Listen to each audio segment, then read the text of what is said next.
Bienvenue au Starter du jour pour bien démarrer sa journée. Aujourd'hui, les trahisons tourneront en ta faveur. Regardez, la vie de Joseph est une vie qui est tellement riche d'enseignements. Cet homme a connu des trahisons à ne plus en finir. Il a été trahi par ses frères, il a été vendu comme un esclave à la maison de Potiphar. Et chez Potiphar, il va encore connaître quelque chose de terrible. L'épouse de monsieur Potiphar va l'accuser faussement de viol. Il va se retrouver jeté en prison. Bref, quand nous regardons à la vie de Joseph, pendant pas un jour, pas un mois, ça a duré 10, 12, 13 ans cette histoire, il a connu trahison sur trahison, il a connu épreuve sur épreuve. Mais parce que cet homme a toujours gardé son cœur, son honnêteté et son intégrité envers Dieu, alors Dieu l'a souverainement, il l'a littéralement élevé pour qu'il devienne un des hommes les plus puissants et les plus influents de sa génération.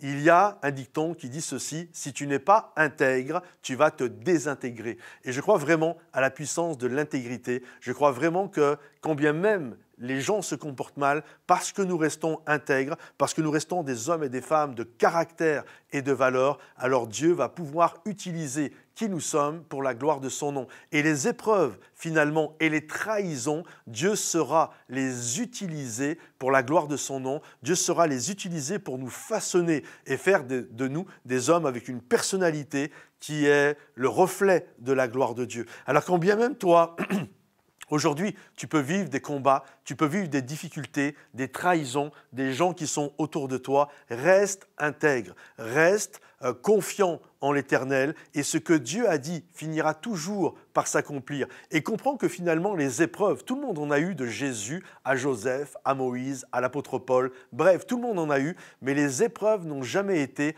un frein pour accomplir la destinée que Dieu avait pour chacun d'entre nous. Bien au contraire, ça a souvent été un tremplin pour nous amener là où Dieu voulait. Regardez, même la nature, un arbre, nous le voyons, il va vivre des saisons qui sont difficiles. L'hiver, il perd ses feuilles, tu as l'impression que l'arbre est mort, toute la sève est retournée dans les racines, mais durant ce temps-là, finalement, c'est juste un temps de repos afin de repartir plus fort au printemps. Et finalement, toutes les épreuves que nous pouvons vivre, lorsque nous restons confiants en Dieu, ça nous donne la possibilité d'aller de l'avant et de vivre ce que Dieu a prévu pour chacun d'entre nous. Alors garde courage, mon ami, promis, le meilleur est devant toi.